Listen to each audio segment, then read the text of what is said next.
Shalom dan selamat beribadah bagi jemaat yang dikasihi Tuhan maupun yang di rumah ataupun di mana saja Anda berada.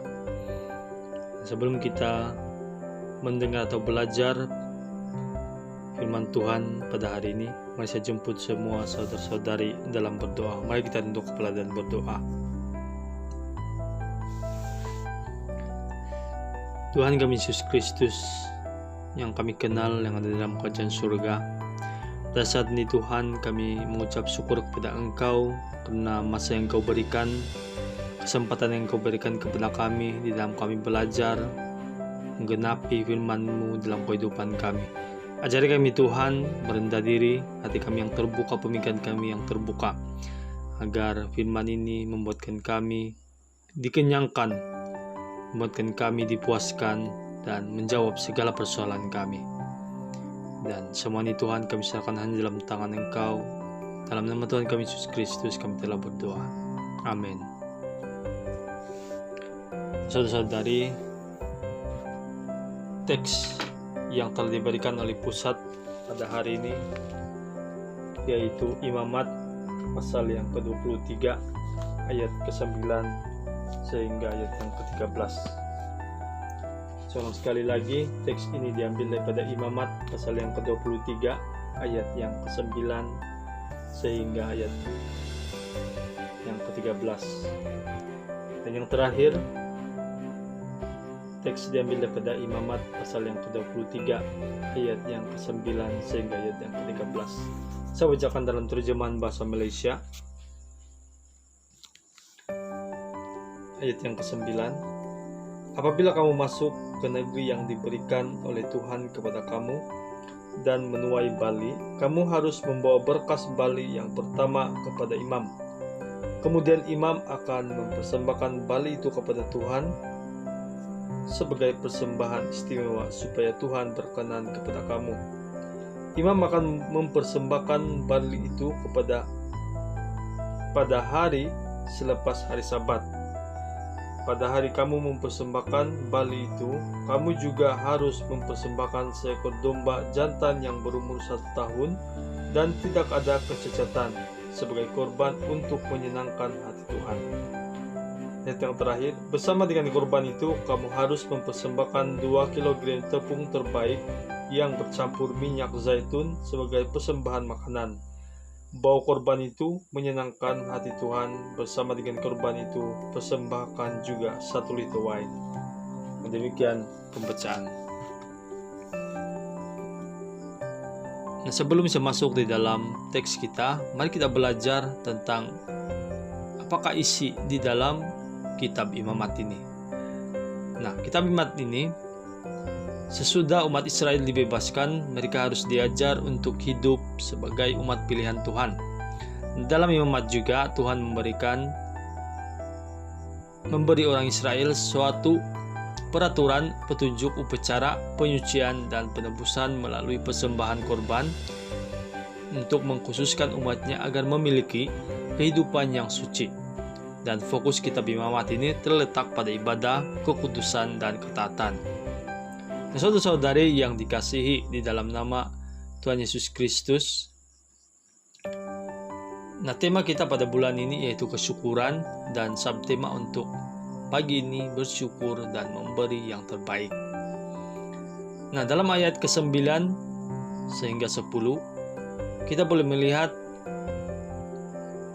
tentang hasil tuaian yang pertama yang dipersembahkan pada hari Minggu, dan persembahan itu diberikan kepada imam. Dan pada masa yang sama ada 3 perkara yang kita boleh lihat di sini. Nah, perkara pertama yaitu bali yang sudah dituai. Perkara kedua, bekas pertama harus diserahkan kepada imam, dan yang seterusnya imam akan mempersembahkan bekas itu selepas hari Sabat. Dan dalam ayat ke-11 hingga ke-13 pula menceritakan peraturan dan catatan keperluan semasa persembahan bali yang ada bahan-bahan lain diperlukan. Nah, antaranya bahan yang diperlukan di dalam persembahan itu, yang pertama seekor domba jantan tidak cacat dan 1 tahun umur. Yang kedua, 2 kg tepung bercampur dengan minyak zaitun, dan yang terakhir yaitu 1 liter wine. Nah, saudara-saudari yang dikasihi di dalam nama Tuhan Yesus Kristus, dengan melakukan semua ini, kita boleh melihat dalam ayat yang ke-11 ada menyatakan supaya Allah berkenan kepada kamu. Nah, itu berarti Tuhan memberikan berkat kepada orang Israel apabila mereka benar-benar taat kepada peraturan dan ketetapan yang diberikan. Nah, sebagai penerapannya, bertepatan pada bulan Mei ini dengan melandanya wabah COVID-19 yang bermula pada tahun 2020, perayaan Keamatan pada tahun ini sangatlah sunyi sekali dengan peraturan yang sangat ketat, tidak boleh merayakan atau menyambut sama sekali. Nah, atas akibat penularan wabah ini ke seluruh pelosok negara, negeri, dan pendalaman.